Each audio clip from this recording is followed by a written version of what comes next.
Hey, it's Regan here. I have another question that comes up all the time in from newbies to dance. People are just coming in for the first time. They see YouTube videos of Daniel and Desiree, of Eddie Torres Jr., Adolfo, of Afro-Latin Connection, dancing salsa, bachata, kizomba at this high level. See them social dancing, you see them in shows, and it just looks absolutely incredible. And many dancers ask me, how long did it take to become a good dancer? Well, this is a very, very controversial question because it is a personal experience for everybody. Everybody learns at a different pace, and that's the reason why we have a school structure for children, because it kind of creates a gradient scale of learning where you get just the right amount of information that one can handle at that certain gradient level, and then progress in a very measured and easy way, right?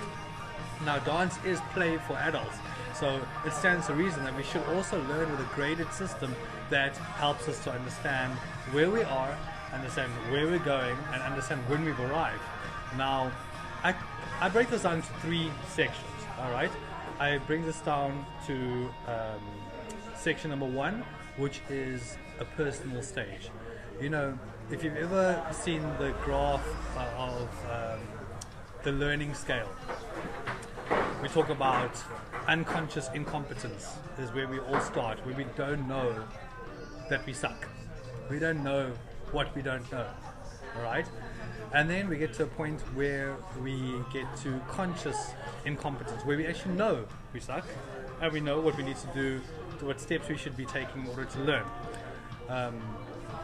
And so this is what happens in the very, very beginning, is that we first need to understand that dance is about physicality and mentality and psychology, all right? At a deeper level, even to spirit, but that is like way, way down the line, okay? The first port of call is just to understand what our own limitations are. Do we know our bodies really, really well? Do we have an understanding of isolation? Can we actually move our bodies in a way that speaks to the language of the art at hand? So if we were painting, do we understand the history and the culture of art enough that we can find ourselves in that and decide which artist we would like to aspire to be?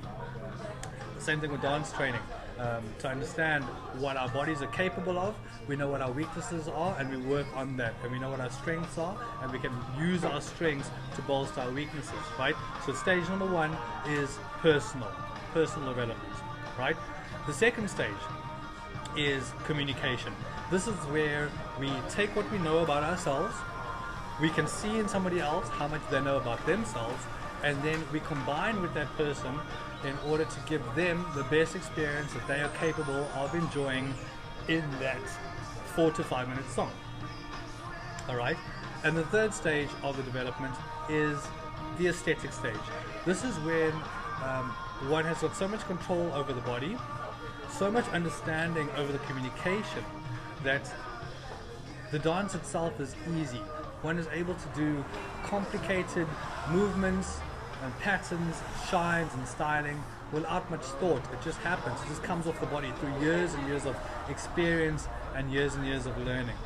And it's unfortunate that many dancers, because one looks at Afro-Latin dances as something fun and something social and nothing too serious, that most people don't even get beyond stage one before they decide, I'm going to go to the social and I'm going to go learn at the social. And this, unfortunately, is a huge mistake, because until we understand ourselves, we cannot possibly communicate correctly and clearly with somebody else.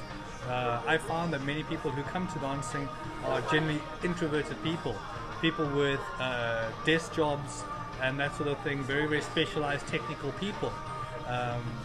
Not necessarily extroverted people who are used to communicating in big crowds.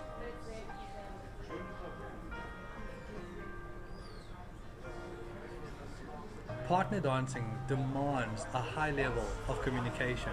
It demands of us to actually understand ourselves, our bodies, and understand somebody else, to be able to empathize with the person and actually help to create the most amazing experience for that song that we're going to be dancing with somebody. We have a huge responsibility, by the way, when we put our hand out to be asked somebody for a dance. We are basically offering to take that person's energy into our own space and to help to elevate their mind state and elevate the experience to something better, where they actually walk away from our dance feeling better about themselves, feeling great about the experience, and wanting more of the same thing. It is my experience that many people go into dancing for very selfish reasons, because it makes them feel good, it makes them feel interesting, it makes them feel elevated, and very often it's at the expense of another person, which is terribly unfair and very problematic, because that person might not have enjoyed that experience and might not want to dance with the other person again, because the experience was just not uplifting for them and it seemed like the person was dancing for themselves. And again, this is really a symptom of people not understanding themselves enough in order to be able to communicate clearly with the other person. And very often what you'll find in the dance floor is people that do a lot of styling and a lot of very, very energetic movements, but they're out of context, they're out of culture. You've got a Salsa Romantica song playing and the person's dancing with this like electric vigor, which has got nothing to do with the story of the song.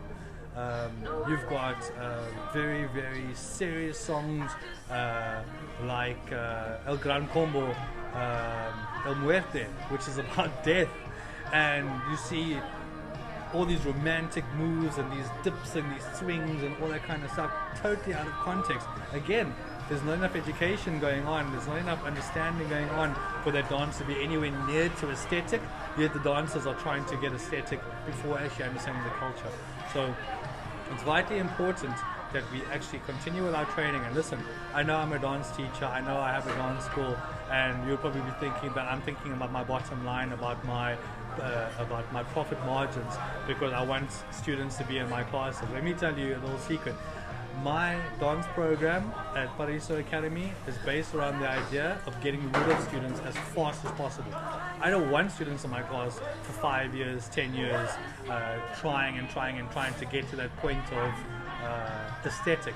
I want my students to get there super quickly, because the dance floor is then going to be filled with amazing energy, people just sharing and communicating and everything that goes with that. It's a very, very deep emotional and spiritual experience when you want to dance with somebody with a high aesthetic level, and that's all I have experienced overseas, and that's all I want to bring back to South Africa along with my team. So come and try out our dance program and try it out for a month, 2 months, whatever feels comfortable for you, and find the difference between the drop-in program or the drop-in classes versus the dance program. I think you'll see very, very quickly what the outcome is going to be for you as a person, not just in your dancing experience, but also in your personal life. Because let me tell you, dance is just the medium. All it is a method for one to connect to the deeper self and to connect with other people.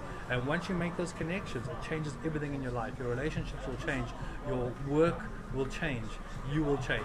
All right? Be that change, and let's make the world a better place. All right? We'll see you in the class very, very soon. Lots of love.